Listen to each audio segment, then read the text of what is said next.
नमस्कार, स्वागत है आप सभी का न्यूज वन इंडिया में। मैं हूं आपके साथ शापनी पटनायक। बुलेटिन की शुरुआत करेंगे बड़ी खबर के साथ, जहां पर हरियाणा विधानसभा चुनाव की तैयारियों में बसपा जुट चुकी है। बड़ी खबर आपको बता रहे हैं, जहां इंडियन नेशनल लोकदल से गठबंधन कर सकती है बसपा। इनेलो के राष्ट्रीय महामंत्री ने बसपा मुखिया से मुलाकात की। बसपा और इनेलो पहले भी मिलकर लड़ चुके हैं चुनाव। 2019 में दोनों दल हुए थे अलग। हरियाणा में इनेलो का जाट वोट बैंक है मजबूत पकड़, बसपा का दलित वोट बैंक में मजबूत पकड़ है।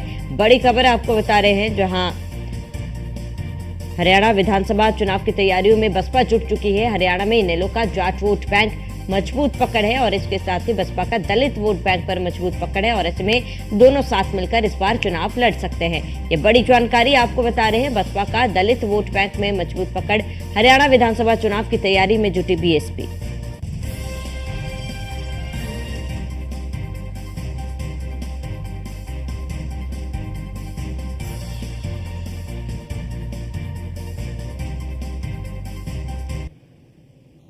अगली खबर लखनऊ से बड़ी खबर, जहां पर छोटे शहरों में कर वसूली नियमावली जारी किया गया है। होटल कॉलेज में लगेगा 3 गुना गृह कर।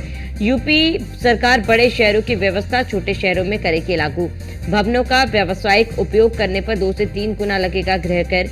अभी यह व्यवस्था केवल नगर निगम वाले 17 शहरों में ही लागू किए गए हैं। ये बड़ी जानकारी आपको बता दें, जहां नगर पालिका परिषद और नगर पंचायतों में भी वसूली की जाएगी। कैबिनेट की मंजूरी के बाद यूपी नगर पालिका नियमावली 2024 जारी की जाएगी।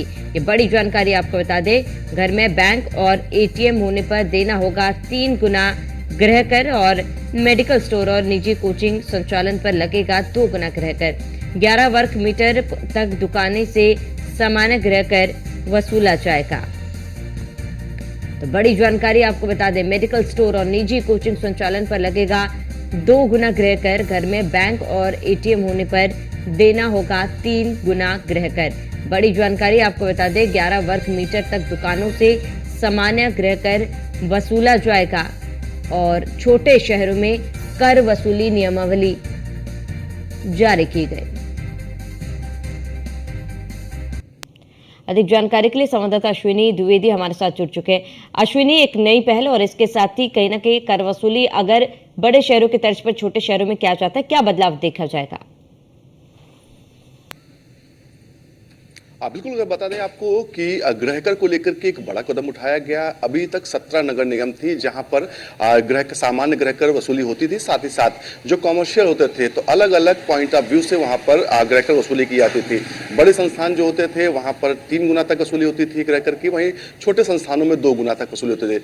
आज जो है नगर पालिका अधिनियम 2024 लागू कर दिया गया है, जिसके बाद अब जो छोटे शहर हैं, नगर पंचायतें हैं, नगर पालिका परिषद है, वहां पर भी गृह कर वसूली में नए नियम लागू होंगे, जिसके तहत 11 वर्ग मीटर तक की दुकानें जो होंगी वो सामान्य कर देंगी। इसके अलावा उससे ज्यादा जो दुकानें कमर्शियल जगह होंगी वो 2 से 3 गुना तक टैक्स देंगी। तो निश्चित तौर पर कहीं ना कहीं एक बड़ा कदम उत्तर प्रदेश सरकार की ओर से उठाया गया। कैबिनेट में पहले इसका प्रस्ताव लाया गया था, प्रस्ताव पारित हुआ था। उसके बाद जो प्रमुख सचिव नगर विकास हैं अमृत अभिजात, उन्होंने बाकायदा इसका जियो जारी कर दिया है और अब ये लागू होगी। तो निश्चित तौर पर कहीं ना कहीं माना जा रहा है कि सरकार के जो सरकार है उसको बड़ा फायदा होगा, जिससे कहीं ना कहीं विकास और डेवलपमेंट के काम वो भी ज्यादा होंगे।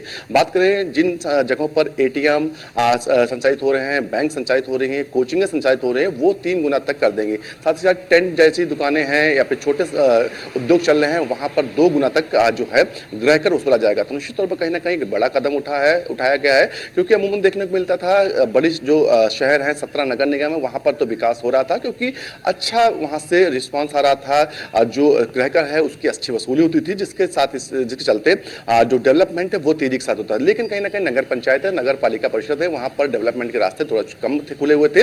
अब उनको और खोला जाएगा। जितना ज्यादा गृह कर वसूला जाएगा उतना ज्यादा जो है काम भी किया जाएगा। तो निश्चित तौर पर कहीं ना कहीं ये एक बड़ा कदम उठाया गया है और अब ये जो है जियो लागू कर दिया गया। जी ठीक है अश्विनी, तमाम जानकारी के लिए आपका बहुत बहुत शुक्रिया।